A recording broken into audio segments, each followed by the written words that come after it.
What's up, everybody? Ben here with the Spirit of Running, and today we're talking about the Puma Deviate Nitro 2. General overview, I think that this is a really solid shoe. I think it has a lot of applications, and that Puma's doing some really cool stuff, so definitely a shoe to be on the lookout for. So let's get into it. Technical specs on this shoe, retails for $160, has a 6mm drop, and weighs 9.4 ounces. Looking at the outsole, we've got a full layer of Puma Grip here.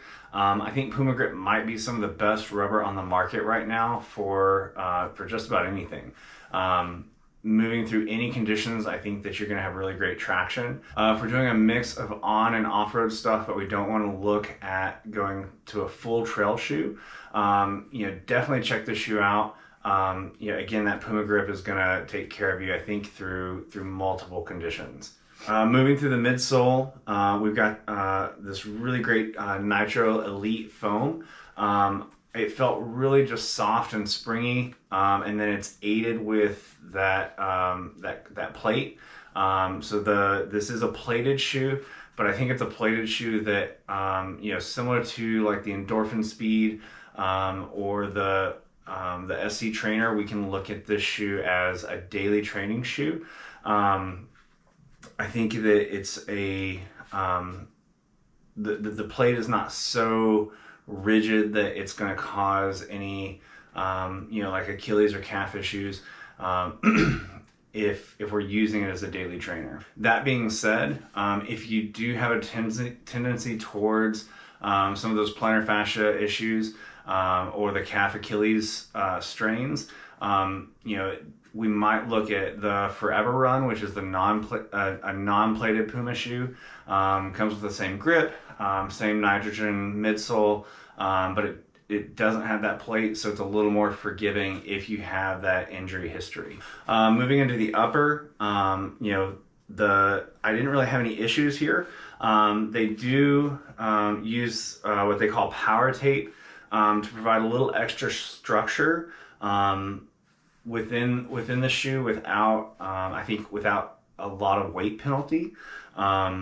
The tongue itself is gusseted, it's sewn in, and has enough padding through the top that you don't really have any issues with the lacing cutting into the foot, but is still, I think, saving a little bit of weight there as well.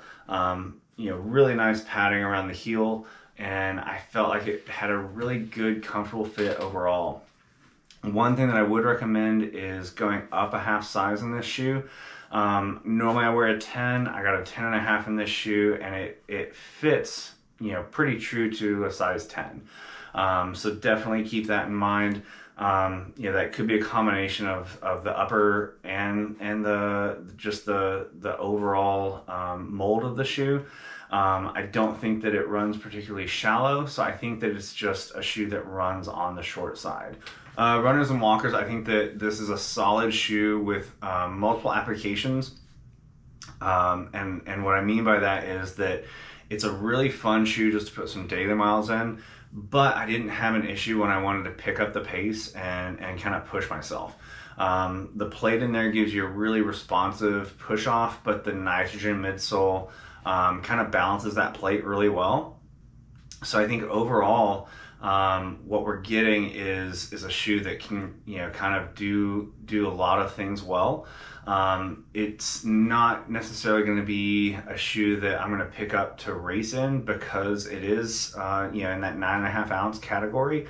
However, running in it doesn't feel like it's a shoe that is as heavy as it weighs. 9.4 ounces, kind of is right in line with a lot of the other daily trainers. Again, I think the plate kind of negates some of the weight in the shoe, but it's definitely not in that ultralight category that we see the new racing flats coming in at. I think that this is a shoe that I really have enjoyed at the personally in the daily training slash like tempo sessions. I'm not sure that I've done some interval sessions in it as well, You know, I lean towards going towards a full on race shoe for the interval sessions. But again, I think that for me, I gravitate towards like my daily training and my tempo sessions over the interval session. For my pure walkers, I think that there's a really good amount of cushion in this shoe. Moving through the stride, it just feels nice and smooth. While you do get less benefit from the plate when you're walking, I think that coming off the toe off, there is still a little benefit there. All the benefits that we get from the shoe for running, I do think we get for walking. You know, that Puma grip on the outsole does really well in all conditions. And I just enjoyed casually walking in it. Taking Spirit for a walk, it was just really nice, very smooth, and felt great underfoot. As a gym shoe, I think that it does fine. I think that the Puma grip makes it a really good option for a gym shoe. I'm not sure that I want to take a plated shoe to the gym regularly to do my workouts in, just because I want to save the plate for my running. But again, if we're using one shoe for everything, there's nothing about this shoe that I think really detracts from using it in the gym. For any of your classes, I think that, you know, this shoe is going to do really well. It's going to handle lateral movements well. I think that one of the benefits of the nitrogen midsole is that you get a softer ride on the run with a lower stack height. So, you know, where an EVA shoe, you have to have extra foam there, which can take away from the benefits of a shoe for the gym. We can get away with a thinner midsole, which handles the lateral movements and the jumping a lot better, but still has a really good amount of cushion underfoot and a really good feel. I think as a daily shoe, you know, I kind of ride the line on using a plated shoe as a daily shoe. On the one hand, I think that I want to save the plated shoe for the run, just like I don't necessarily want to use a plated shoe in the gym. But it's a very comfortable shoe overall. I think if you get the size right, move up a half size, that, you know, it's a super comfortable shoe to work in. The nitrogen midsole feels really good underfoot, and gives a lot of support just for that all day wear. And the upper is super breathable. So, you know, all the things that make it a great running shoe, and I think this kind of applies to any shoe. When you have a great running shoe, makes a great walking shoe, makes a great living shoe. It just comes down to like personal preferences. You know, for me, I really enjoy running in the shoe a lot, and I enjoy working in the shoe. I just prefer to save the plate for my runs. I think Puma's doing a really good job. I think I'm really excited about shoes that are coming up for them as well. This Deviate Nitro 2, I think, is a really fantastic shoe to run in. I think it makes it, you know, a great shoe for you know, just daily living as well. And I think it's definitely a shoe that if you have not looked at it before, definitely get this shoe on your radar.